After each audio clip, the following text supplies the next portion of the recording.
Hi guys, the broad focus of my video today is people after watching Candace's very controversial videos last week, it dawned on me people, I came to the realization that if everything Candace has claimed in those videos is true, it can only lead people to one thing and one thing only.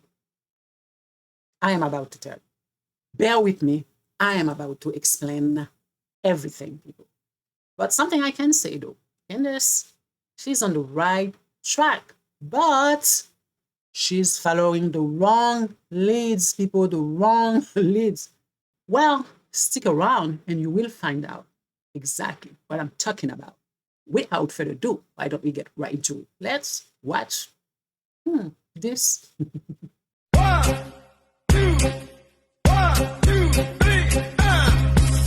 Yeah.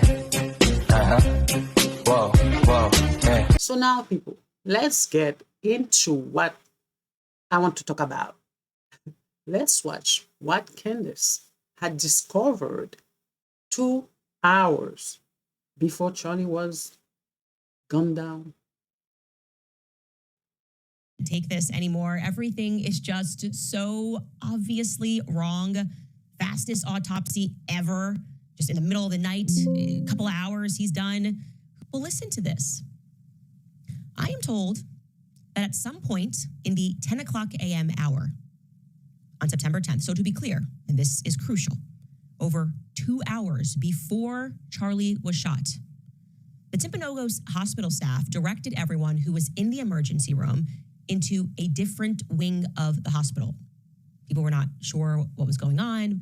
The staff was directed to move everyone in the emergency room to a different wing of the hospital. Then after some time, at approximately 11:30 a.m., patients were informed that they would be transferred aboard shuttles to Intermountain Hospital. That's Utah Valley Hospital. And that's what happened. All of the emergency room patients and all of their files were then transferred to Intermountain.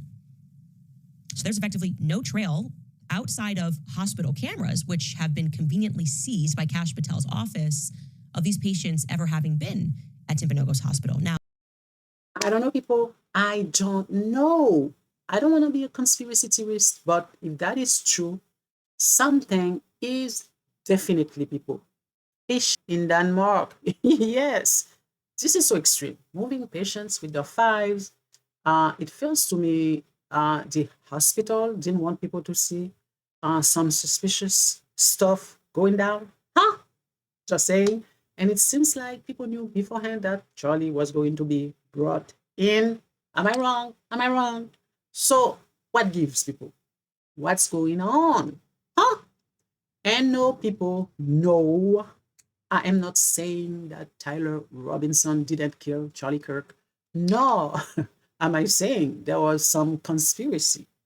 Oh, I am saying, people, so much more than that, or rather, I am insinuating so much more than that. Stick around to find out what I am going to come up with.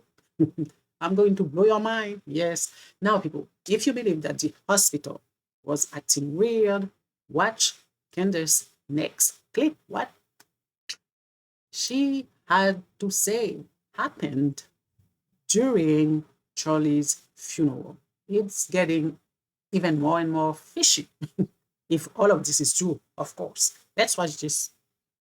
at Timpanogos Hospital. Now, anyway, switching gears, I would like to actually talk primarily today about Charlie's funeral, Charlie's burial, the turning point extreme sensitivity, a new sensitivity, I might add, because as we showed you a couple days ago, actually, if you roll back the tape, they were initially very open about Charlie's body. So to recap, on September 10th, at some point in the early afternoon, I think I have said to you guys in the past that it was Stacey Sheridan, but I've actually been told that it was allegedly Elizabeth McCoy that was recording Erica in Charlie's open casket in Utah. That's September 11th, midday-ish.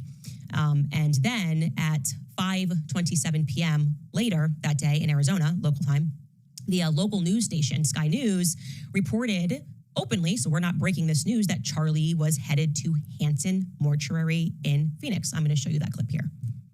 So if you are just joining us here on streaming, it is 5:27 Phoenix time. About an hour ago, Air Force Two landed at Sky Harbor Airport, which is the Phoenix Metro's main airport here, with the body of Charlie Kirk. So here's what happened. We received a tip, and this tip has checked out in a major way.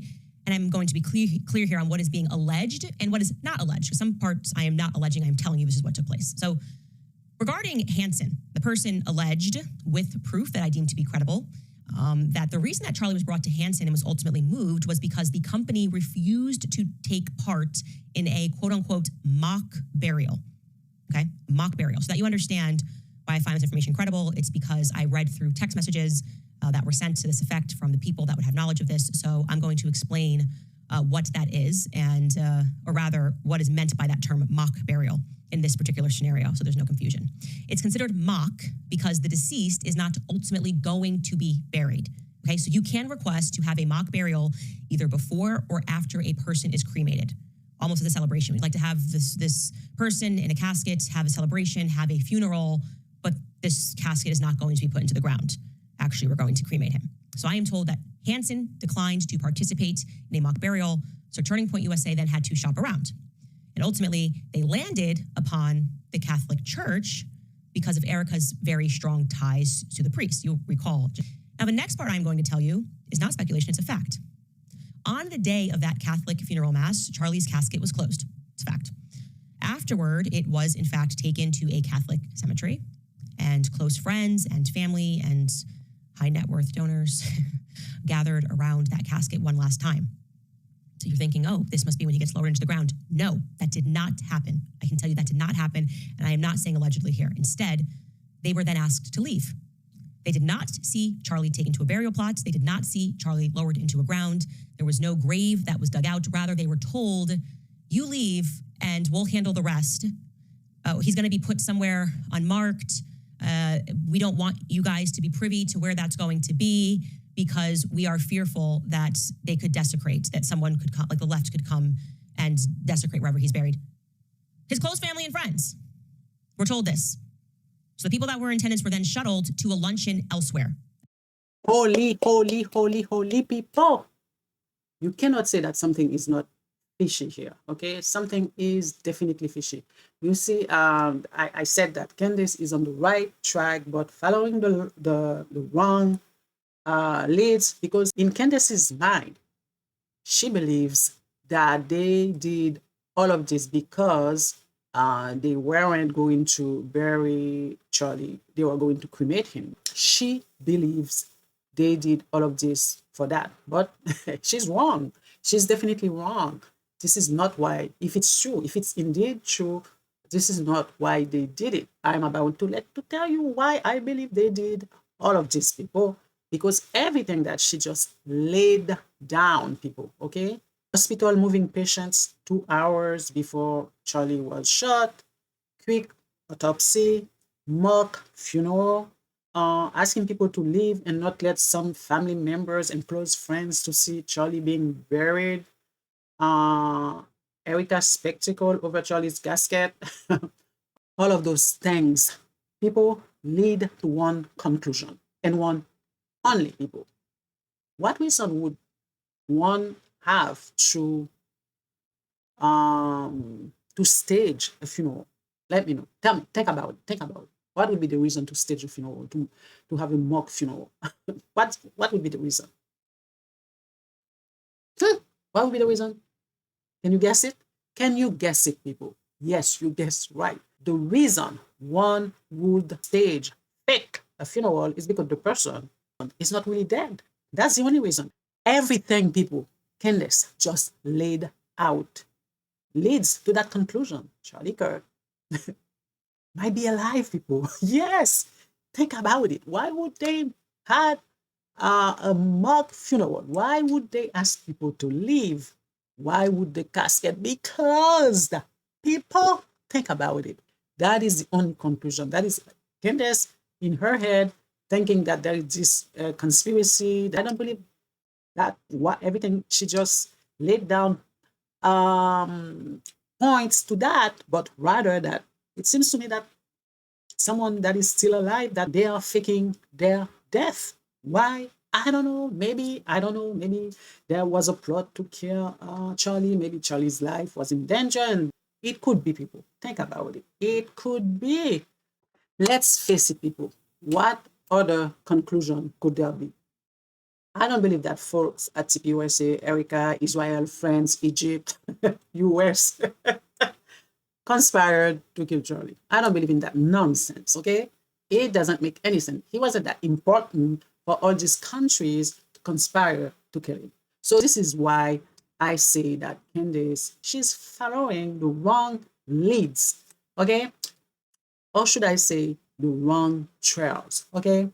But if what I am alleging is true, people, that Charlie is still alive, it means there was something big going on for the Fed to fake Charlie's death.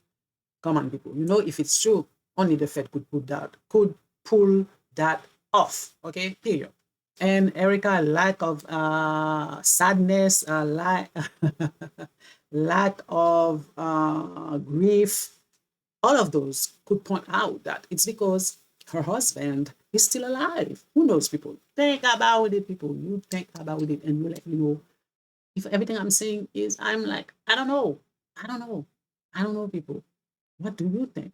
What do you think? Do you believe I am onto something? Do you believe that I am crazy? Or do you believe just maybe, people? Just maybe. Just maybe. Charlie could still be alive. Huh? Candace Owens, maybe you should think about it, because I don't know. But the part I don't get, though, if he is still alive, what is it with Tyler Robinson? What's Tyler Robinson's role in all of this? Maybe he was the one that is privy that someone was going to kill Charlie, or there is a plot to kill Charlie. Maybe so he was the one that he was the one that alerted the FBI. Maybe all this trial is a mock trial too. Who knows? Who knows? That we'll find out. If Tyler Robinson is not convicted, people, you better believe Charlie Kirk is still alive. That is my take on all of this. You let me know your take. If I'm right, if I'm wrong, that's it, people. I just wanted to share this little, I don't know, theory with you guys. That's it. And y'all know the drill. Y'all know the drill. Don't forget to like this video, subscribe, and comment. Until next time. Ciao, ciao.